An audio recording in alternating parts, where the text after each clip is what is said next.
지난주에 이어서 사도행전 신약성경 사도행전 20장 25절부터 38절을 세번역 본문으로 한 번 더 읽고 그 내용을 같이 생각하겠습니다.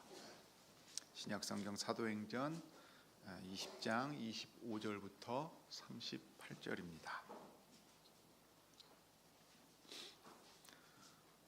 나는 여러분 가운데로 들어가서 그 나라를 선포하였습니다.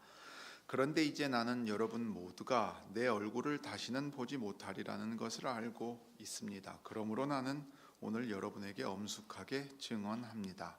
여러분 가운데서 누가 구원을 받지 못하는 일이 있더라도 내게는 아무런 책임이 없습니다. 그것은 내가 주저하지 않고 여러분들에게 하나님의 모든 경륜을 전해 주었기 때문입니다. 여러분은 자기 자신을 잘 살피고 양떼를 잘 보살피십시오. 성령이 여러분을 양떼 가운데 감독으로 세우셔서 하나님께서 자기 아들의 피로 사신 교회를 돌보게 하셨습니다. 내가 떠난 뒤에 사나운 이리들이 여러분 가운데로 들어와서 양떼를 마구 해하리라는 것을 나는 압니다.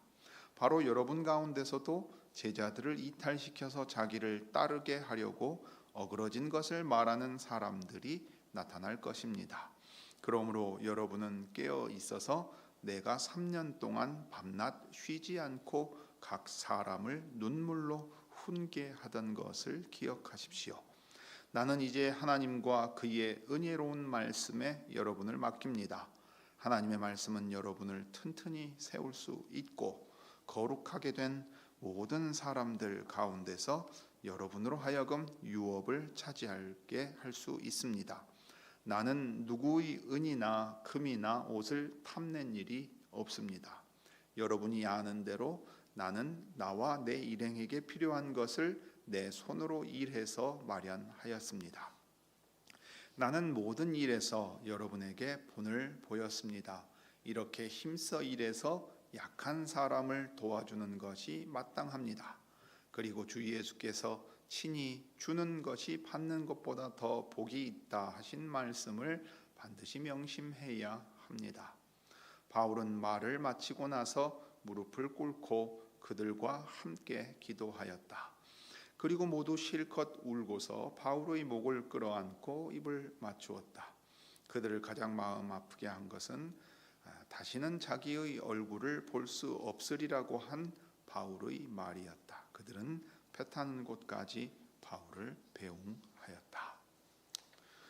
사랑하는 교회 여러분, 이제 우리가 바울이 에베소 교회의 장로들을 그 밀레토스로 청하여서 전한 고별의 이 말을 지금 지난주에 이어서 오늘까지 보려고 합니다. 지난주에 살펴본 내용은 성령의 메인바 되어서 예루살렘으로 올라가기 때문에 다시는 에베소 교회의 사람들을 볼 수 없을 것이다 한 바울의 말과, 그렇기 때문에 그 이후 교회들을 부탁하는 당부의 말을 이제 들었습니다.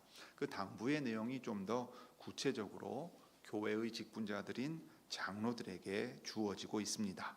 그래서 교회의 장로들 앞에서 엄숙히 당부한 그 내용 25절부터 31절을 먼저 생각을 하고, 그 다음에 그 일이 그저 장로들의 노력으로만 되는 일이 아니라 근본적으로 하나님과 그분의 은혜의 말씀이 있어야만 가능한 일이라는 것, 그래서 그것을 위해서 당부하고 기도했다 하는 것을 생각해 보도록 하겠습니다. 먼저 이제 25절부터 31절의 내용을 보겠습니다. 바울이 자신이 사도의 직분을 행한 일을 엄숙히 증언하고 있는 것을 다시금 생각해 볼 수 있습니다. 25절부터 이제 28절의 내용이 그런데요. 나는 여러분 가운데로 들어가서 그 나라를 선포했다 하고 말했습니다. 하나님께서 다스리는 나라가 어떤 나라냐 하면 그리스도를 왕으로 세워서 그리스도께로 회개하고 믿음을 가지고 살아가게 하셨다. 그 일에는 유대인이나 이방인이나 할 것 없이 모두 예수를 믿음으로 그 나라의 백성이 되어 살아가는 것이다 하고 말했습니다. 그리고 그 나라의 백성답게 살아가라 하고 계속해서 이제 권면할 때 겸손하게 눈물로, 많은 눈물이라고 했습니다. 주님을 섬겼고 온갖 음모와 시련을 겪었지만 그 일에도 굴하지 않고 주께서 맡기신 일이라면 힘써 말씀 전하는 일을 애써 왔다 하고 바울이 얘기했습니다. 그래서 26절에 나는 오늘 여러분에게 엄숙하게 증언합니다 라고 말하면서 이제 여러분 가운데서 누가 구원받지 못하는 일이 있더라도 그것은 말씀을 전해야 할 제 책임은 아닙니다 라고 말합니다. 왜냐하면 제가 하나님의 모든 경영하심 경륜을 여러분에게 다 전했기 때문입니다. 그러니까 말씀 전하는 자가 말씀을 전함에 부족함이나 잘못된 것이 있어서 그러한 일이 생기는 것이 아니라는 거예요. 그러면 이제 그 말씀이 전파되었으니 그 책임은 누구에게 있겠느냐 하고 바울이 얘기하는 겁니다.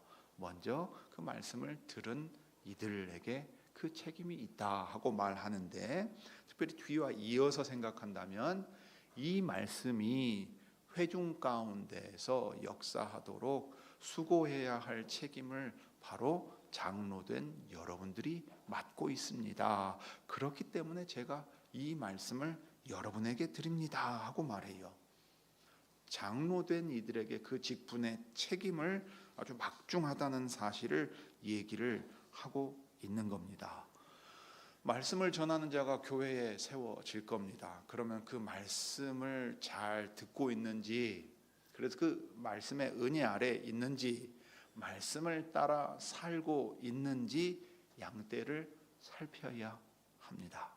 여러분, 우리는 주일에 예배 때 와서 한 40분 설교 듣고 돌아가면 저절로 그 말씀 깨닫고 말씀대로 살 수 있고, 그래서 우리를 보고서 저 사람들, 예수 믿는 사람은 다르다, 이렇게 저절로 될 수 있는 그런 사람들도 아니고 그런 상황도 아닙니다. 들은 말씀을 깨닫는 것도 부단히 붙잡고 씨름해야 그 깨닫는 데 있어서 더딘 우리들을 한탄할 때가 더 많습니다.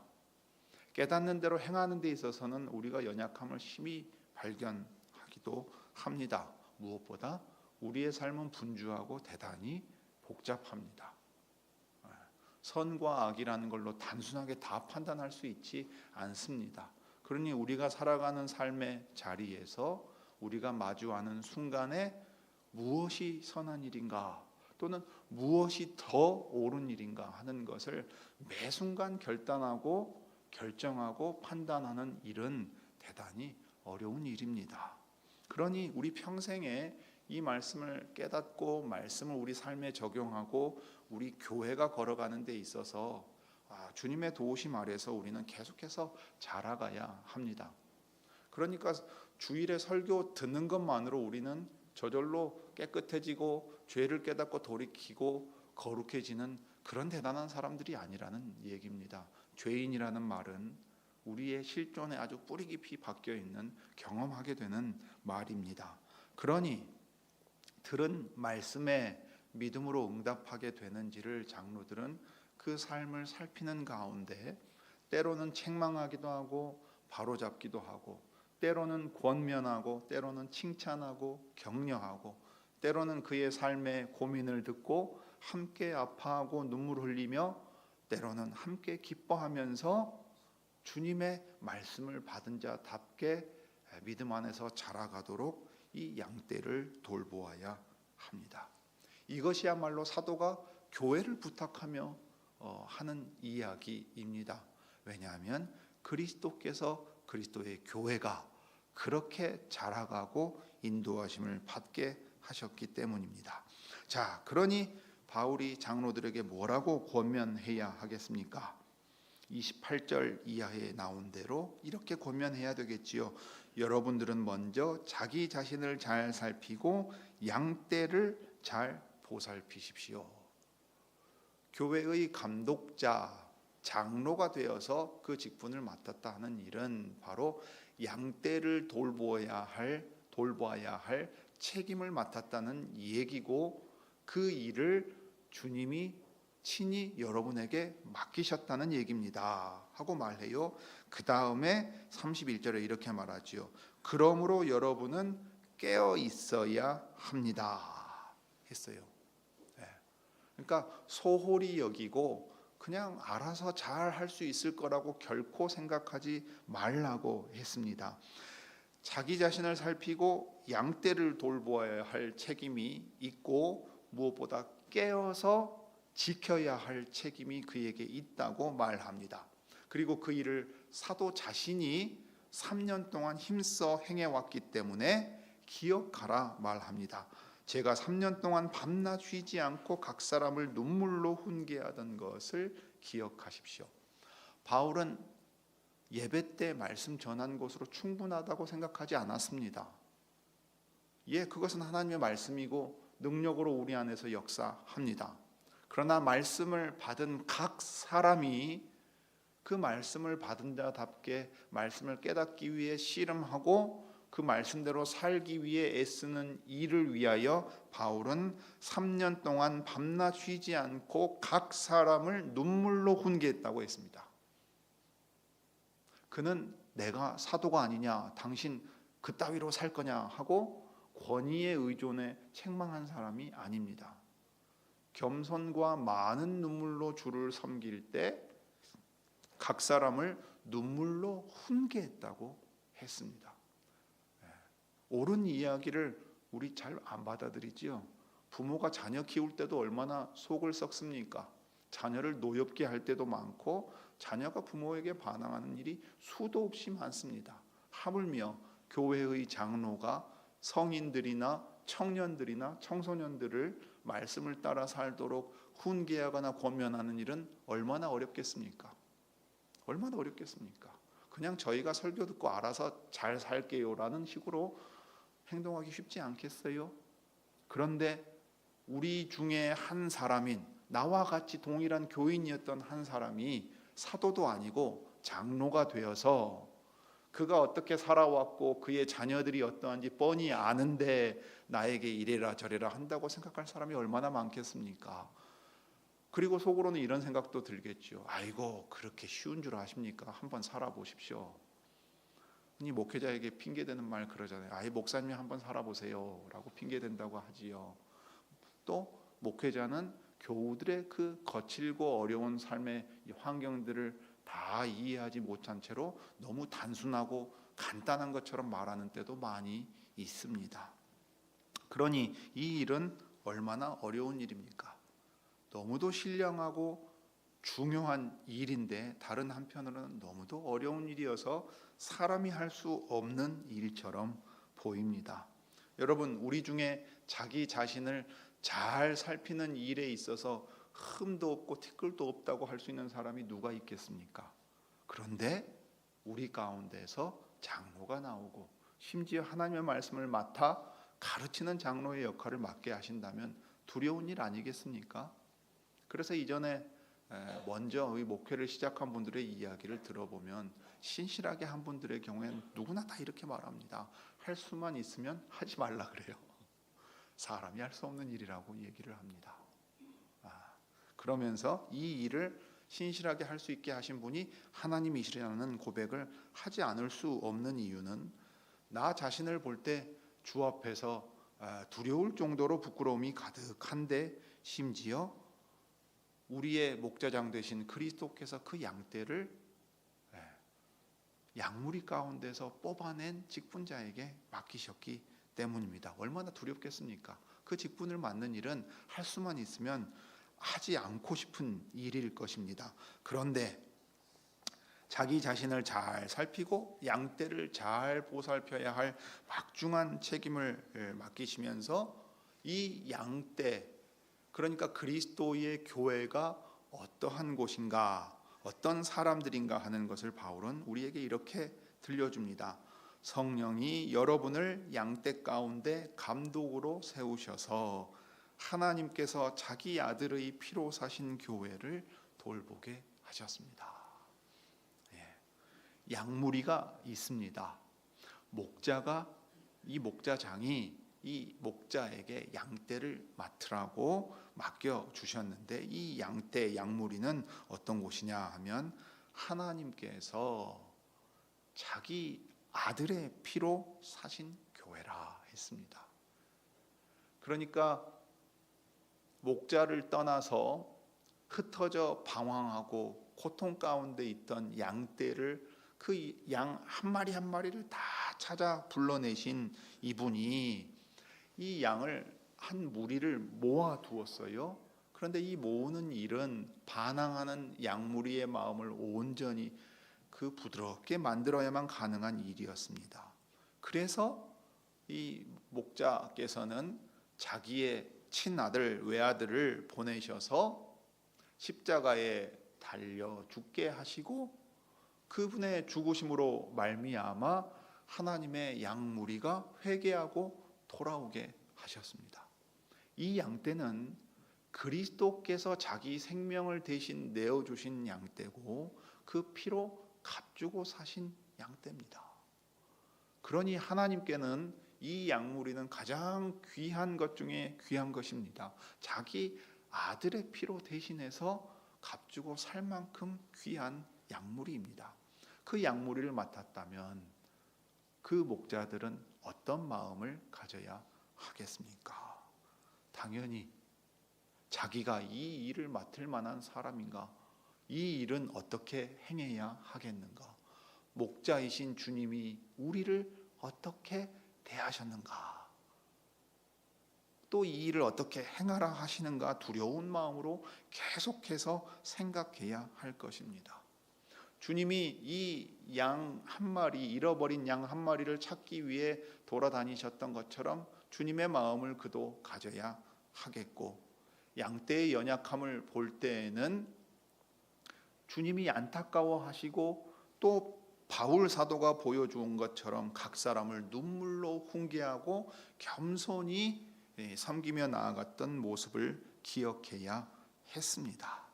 그래서 자신이 교인들의 인정을 받거나 자기의 능력이 뛰어나서 이 감독자가 된 것이 아니라 성령께서 양떼 가운데 이 양떼를 돌보라고 세우셨다는 사실을 항상 기억해야 했습니다. 무엇보다 두려운 마음이 들었겠죠. 이 거룩한 직무를 제가 어떻게 감당할 수 있습니까?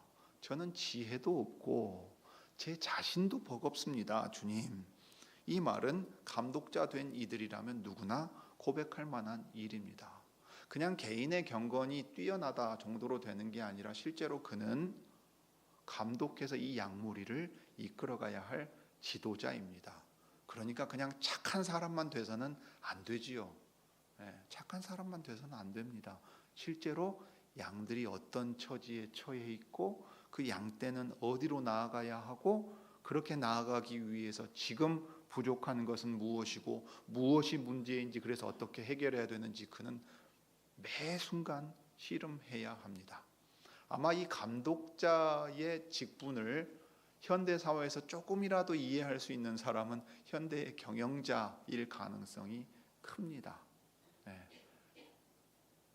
제때에 직원들 월급을 못 주거나 늦게 주지 않고 줄 수 있는 사람이 되는 것, 이 회사가 경영을 올바르게 해나가서 이 회사의 존재 목적에 부합하게 계속해서 일을 해나갈 수 있는 것, 세상 속의 단체라도 그 일을 맡는 것은 정말로 어려운 일이라는 고백을 할 수밖에 없을 겁니다. 교과서에 기록된 대로 할 수 있는 일도 아니거든요. 하물며 하나님의 집이요 그리스도의 몸인 교회를 돌보는 일은 더욱 그러합니다. 강압적인 수단을 쓸 수 있는 것도 아닙니다.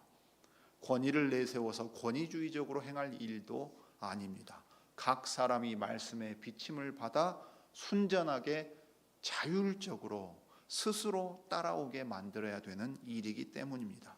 자녀를 키워보면 그 일 못할 일이라는 거 우리 알지요.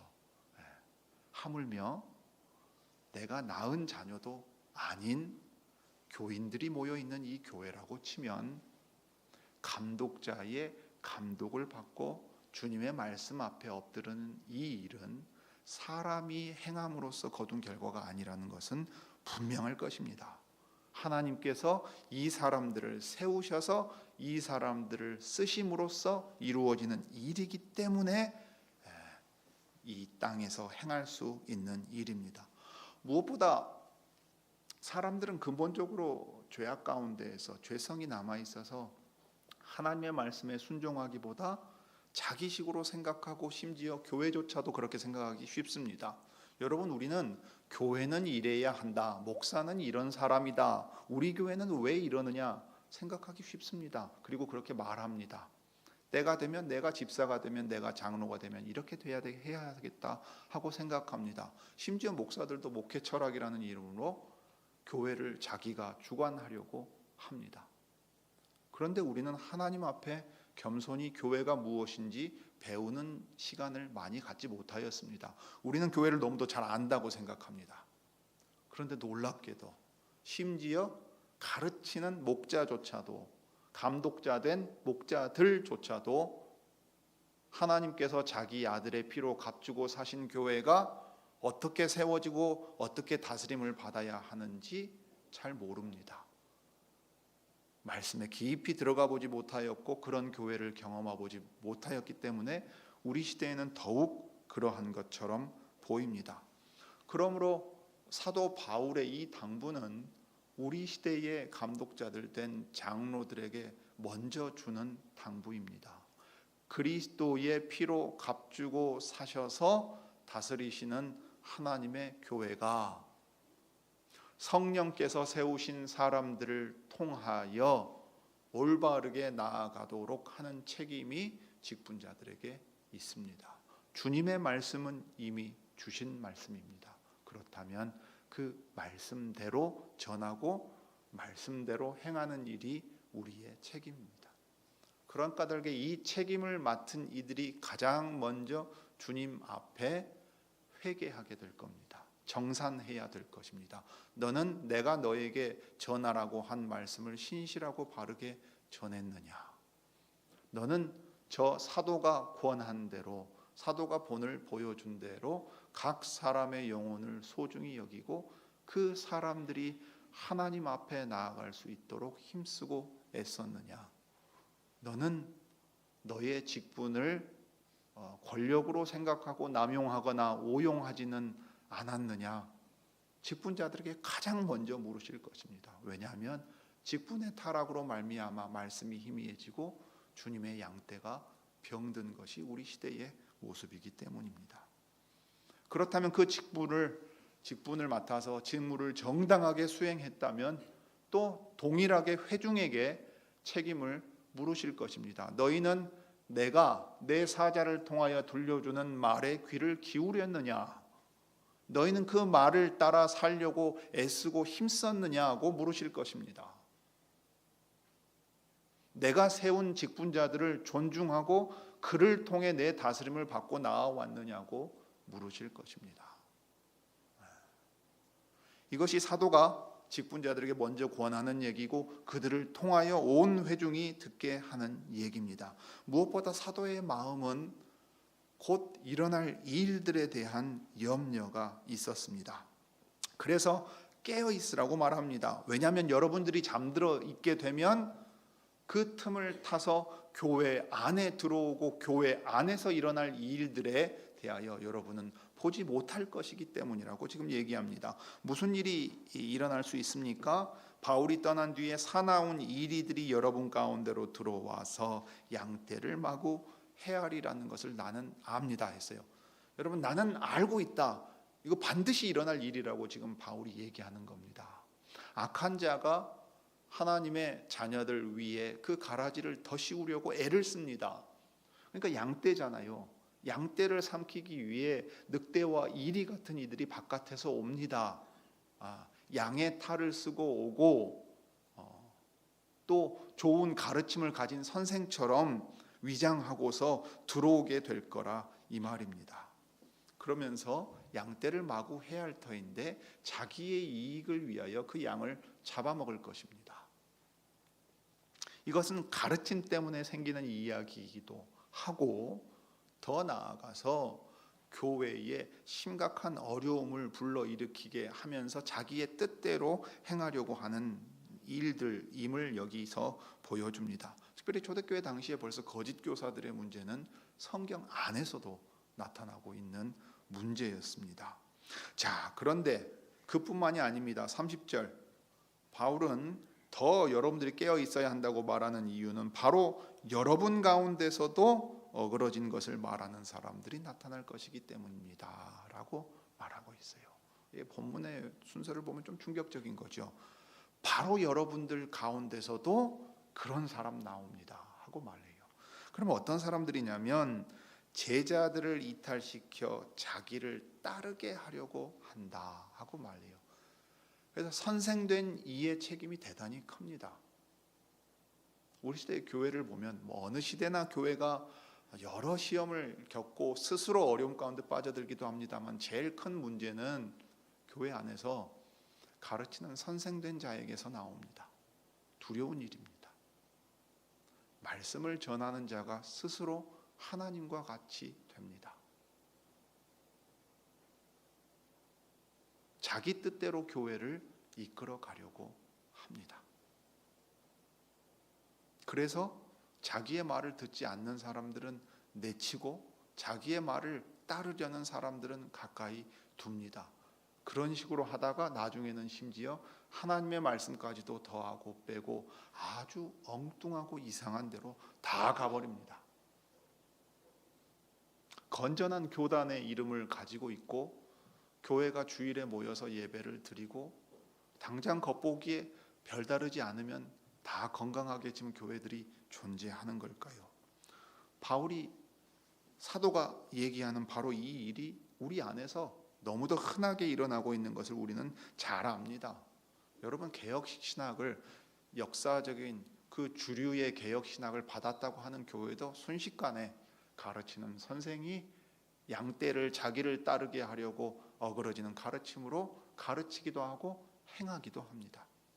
어디서 할 수 있습니까?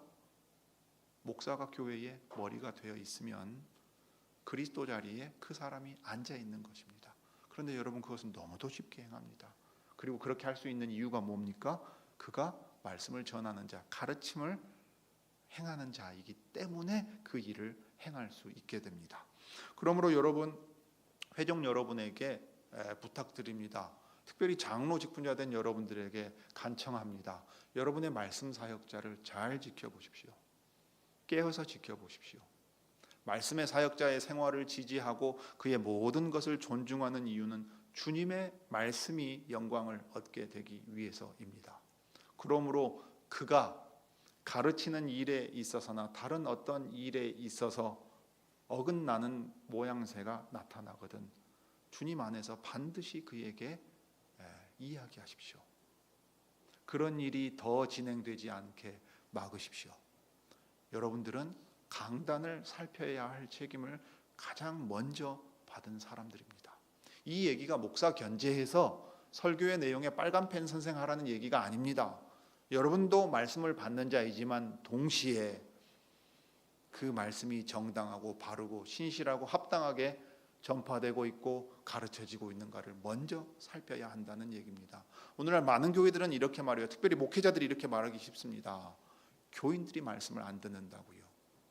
그런데 아무리 생각해봐도 그렇지 않아요. 아무리 생각해봐도 그렇지 않습니다. 우리나라 교인들처럼 말씀 사랑하는 교인들 찾기 힘들다고 생각합니다. 말씀을 듣지 못해서 문제인 교회들이라고 생각합니다.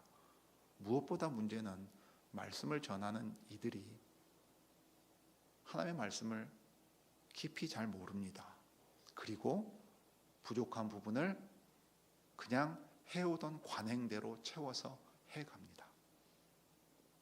말씀 사역자의 생각과 가르침과 목회 전부가 이 말씀에 젖어 있어서 말씀이 인도하는 대로 가야 되는데 그런 교회를 경험해 보지를 못했습니다. 책으로 배웠는데 책으로 배운 걸 실천하자니 너무도 일천합니다. 여러분, 그러므로 장로된 여러분, 말씀 사역자를 도우시고 함께해 주십시오. 그래야만 그가 바르게 갈 수 있고 교회가 바르게 갈 수 있습니다. 장로된 여러분들도 교회의 직분자요 지도자로서 양떼의 사정과 형편을 살필 수 있어야 합니다. 여러분은 말씀과 교리도 살필 수 있을 만큼 자라가야 합니다. 지금은 부족할 수 있어요. 그러나 자라가야 합니다. 우리의 믿음의 대가 더해진다면 네덜란드나 유럽의 개혁교회들을 부러워할 것만이 아니라 우리는 우리대로 우리의 역사를 만들어 가야 합니다. 지금은 부족합니다. 그러니 그 부족함을 겸손히 인정하고 서로 돕는 가운데에서 세워가야 합니다. 그렇지만 우리의 책임이 너무도 막중하다는 사실을 기억해야 합니다. 여러분, 회중 여러분은 왜 장로와 목사, 목회자들과 관련된 이야기를 듣고 있어야 하느냐? 의문을 가질지 모르겠습니다. 여러분, 목회가 무엇인지 회중이 알아야 합니다. 목자가 무엇을 하는 사람인지 여러분이 알아야 합니다. 그래야 여러분 가운데서 장로와 감독자 된 이들이 나오고 목사가 나올 때 그가 바르게 하고 있는지 살필 수 있고 그를 따라서 함께 교회를 이루어 갈 수 있습니다. 여러분, 지금까지 말씀드린 대로 이 일은 사실 사람이 할 수 있는 일 같지 않습니다. 우리 안에 어떻게 우리 노력으로 믿음이 생깁니까? 어떻게 우리의 수고와 애씀으로 우리 믿음이 자라갈 수 있습니까? 어떻게 장로의 일을 우리가 맡을 수 있고 우리가 목사의 일을 할 수 있겠습니까? 그래서 바울은 곧 이어서 바로 이렇게 말합니다. 나는 이제 하나님과 그의 은혜로운 말씀에 여러분을 맡깁니다. 여러분, 그냥 장로들에게 노력하십시오, 수고하십시오, 그거 못하면 여러분 책임입니다 라고 말하지 않아요. 여러분을 하나님과 그 은혜의 말씀에 맡긴다. 이게 위임한다는 의미입니다. 그 하나님과 은혜의 말씀에 맡기는 이유가 뭐냐면 하나님과 그분의 은혜를 주시는 말씀만이 여러분이 이 장로의 일을 할 수 있게 만들기 때문입니다 라고 지금 말하고 있는 겁니다. 직분자는 그냥 일하는 사람이 아닙니다. 가장 먼저 말씀의 은혜 아래 있어야 되는 사람입니다. 은혜 없이 그는 이 일을 할 수 없습니다. 그러므로 바울은 간절한 마음으로 하나님과 그분의 은혜의 말씀에 여러분을 맡깁니다 하고 선언해요. 이 선언은 바울의 간절한 기도였을 것입니다. 하나님을 향해서는 어떻게 기도했을까요? 주님, 교회의 장로들을 기억해 주십시오.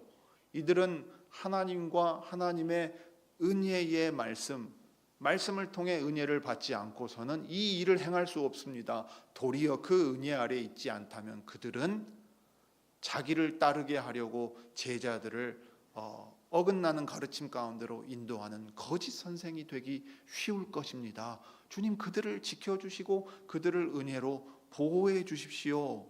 주님의 교회는 이들을 지켜주심으로써 또 교회를 지켜주시고 인도하시는 일이 될 겁니다 하고 간절히 기도했을 거라고요. 여러분, 바울이 에베소 교회에 보낸 편지의 내용을 읽어보십시오. 1장에 잘 기록되어 있습니다. 여러분을 두고 끊임없이 감사를 드리고 있으며 내 기도 중에 여러분을 기억합니다. 우리 주 예수 그리스도의 하나님이신 영광의 아버지께서 지혜와 계시의 정신을 너희에게 주사, 이렇게 말한다고요. 교회 열심히 다니고 서로 친하게 지내면 되는 일이 아닙니다. 하나님의 말씀에서 가르치신 그리스도의 교회가 어떠한 곳인지, 그리스도의 교회가 삼위 하나님의 은혜 아래서 어떻게 형성됐고 어떤 역사 가운데 있고 무엇을 해야 하고 그래서 무엇을 주의해야 하는지를 계속해서 알아가야 된다, 이 말입니다. 바울은 에베소 교회에 지혜와 계시의 정신을 달라고 기도했어요. 여러분, 이렇게 사도가 확신 가운데 선언할 수 있는 이유가 무엇입니까? 하나님의 말씀에 이 교회를 맡긴 이유가 무엇입니까? 바로 그 말씀이 우리를 튼튼히 세울 수 있고 거룩하게 된 모든 사람들 가운데에서 우리로 하여금 유업, 상속을 받을 수 있게 만들기 때문입니다. 교회는 그리스도의 말씀으로 서고 그리스도의 말씀으로 말미암아 자라갑니다. 목사가 있고 주일에 예배 드리고 예배당이 있고 잘 유지되는 것 같으면 괜찮은 교회가 아니라 이 말이에요. 하나님의 말씀이 거기에 있고 이 말씀이 생명으로 역사하는 곳이어야 됩니다. 그래서 그 생명이 우리 안에서 역사해서 그 말씀을 받은 사람들이 이 말씀을 받고 믿음이 자라가고 그 믿음이 자라가면서 삶이 변화되는 실제의 모습이 나타나야 합니다. 그래야만 하나님의 나라를 우리가 상속받은 사람들이라 하는 것이 열매로서 나타날 것입니다. 이 일을 위해서 바울은 직분자로서 그들 앞서서 먼저 본을 보였다고 말합니다. 그는 하나님께서 보내신 선지자요 말씀의 사역자로서 말씀 전하는 자가 말씀으로 말미암아 살도록 회중에게 자기의 삶을 책임질 것을 요구할 수 있는 권리가 있는 사람이었습니다. 그는 교회가 그의 생활을 책임져서 주님의 말씀이 퍼져나가게끔 해야 한다는 것을 알고 있었습니다. 그것이 원칙입니다. 그것이 원칙입니다. 그러나 이제 막 개척된 교회, 이제 막 모이기 시작한 교회가 믿음으로 그 일을 온전히 감당하는 데는 부족함이 있었습니다. 또한 그 일에 있어서 오해가 생길 수도 있었습니다. 그래서 바울은 자신과 자신의 일행이 손수 일했습니다. 일했습니다. 그래서 오히려 약한 사람을 도와주려고 하였습니다. 그러니까 이 자세를 통해서 바울은 직분자들에게 이렇게 권합니다. 교회의 지도자된 여러분, 선생되고 목자된 여러분, 약한 자들을 돕기 위하여 수고하고 섬기는 자가 되십시오. 자신의 권위를 내세워서 사람들 위에 있는 사람이 아니라 양떼를 섬기고 돌보기 위하여 여러분을 부르셨습니다. 바로 그 부르심에 응답하여 저는 여러분 앞에서 본을 보였습니다.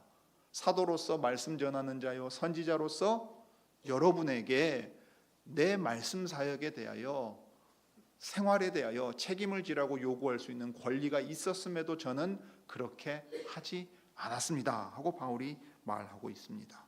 실제로 사도행전 18장 5절에 보면 우리가 이전에 살펴본 내용대로 실라와 디모데가 마케도니아에서 내려온 뒤로는 바울이 일을 안 해도 됐지요. 일을 하지 않으니까 비로소 하나님 나라 복음을 전하는 일에 전념할 수 있었습니다. 그렇지만 약한 사람들을 돕기 위하여 친히 손수모범을 보이고 수고했던 나를 기억하고 본받으라 했습니다. 그리고 주님이 말씀하신 것처럼 세상의 권세자들처럼 행하지 말고 너는 회중에게 부족함이나 연약함이 보인다고 할지라도 그것을 핑계대지 말고 섬기는 자요, 수고하는 자요, 애쓰는 자로 약한 자들을 돕는 자가 되라고 바울은 권면하고 있습니다. 바울 자신이 에베소 교회에서나 고린도 교회에서나 어느 교회에서든지 이렇게 사역하였습니다. 그러하기에 장로들도 그 본을 따라가도록 요청받고 있고 또 실제로 그렇게 하려고 하였을 것입니다.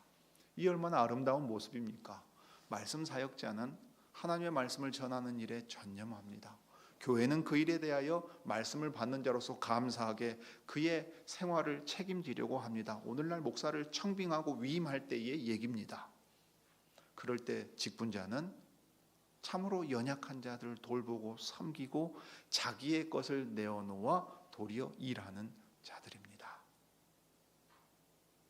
그렇게 섬긴다면, 그래서 주님의 말씀이 바르게 전파되고 이 섬김 가운데 권면과 책망과 바르게 함과 교육하고 준비시키는 일에 쓰인다면 주님의 교회는 설 수 있습니다. 시대가 제 아무리 어둡고 사람들이 이 믿음을 받아들이지 않고 과학혁명의 시대요 4차 혁명이 다가와서 인류가 전에 경험하지 못한 시대를 맞이한다고 할지라도 여전히 하나님의 말씀은 살아있고 능력이 있어서 죄인들을 불러일으키고 믿음이 연약한 자들을 붙들어주고 그 믿음을 굳건히 만들어주는 능력으로 우리 안에서 역사할 것입니다. 이 확신과 믿음이 있기에 목사가 그 말씀 사역을 할 수 있고 장로가 감독자의 직분을 맡아서 행할 수 있고 믿는 이들이 저 예배당 문을 열고 세상으로 나아갈 수 있습니다. 자, 이 모든 권면을 마치고 바울은 무릎을 꿇고 그들과 함께 기도하였습니다. 여러분, 우리는 이 구절을 아주 그냥 쉽게 당연하게 지나가기 쉽습니다. 그러나 바울의 심정으로 바울이 전한 말을 생각해 보십시오. 바울이 어찌 여기서 기도하지 않을 수 있습니까? 여러분, 자기 뒤에 에베소 교회가 어떻게 될지 어떻게 합니까? 모릅니다. 심지어 사나운 이리떼가 밖에서 들어오고 안에서 거짓 선생된 이들이 일어날 것을 알고 있고 확신하고 있어요. 원치 않지만 그런 일이 일어날 거예요. 그러면 바울은 하나님과 그분의 은혜의 말씀이 여러분을 지키고 여러분을 자라가게 해주시기를 간절히 기도하고 있지 않겠어요? 그러니 이때 눈물로 무릎을 꿇고 기도할 때는 하나님, 에베소 교회의 장로들, 에베소 교회 모든 주님의 교회를 지켜주십시오. 하나님의 말씀만이 왕노릇할 수 있게 도와주십시오. 주님이 지키고 도와주시지 않으면 그 어떤 일도 우리는 할 수 없습니다. 이렇게 기도하지 않았겠습니까? 그러니 그들 마음 가운데 눈물이 날 수밖에 없고 그들 마음 가운데 하나님을 더욱 의지하는 마음이 있지 않았겠습니까? 이 기도는 바울과 에베소 교회 장로들의 기도일 뿐만 아니라 오늘 우리의 기도기도 할 것입니다. 이 기도가 우리 안에 있어서 주님이 우리 교회를 지켜주시고 또 주님의 모든 교회들을 지켜주셔서 우리가 하나님과 그분의 은혜의 말씀 안에서 계속해서 자라갈 수 있기를 바랍니다. 기도하겠습니다.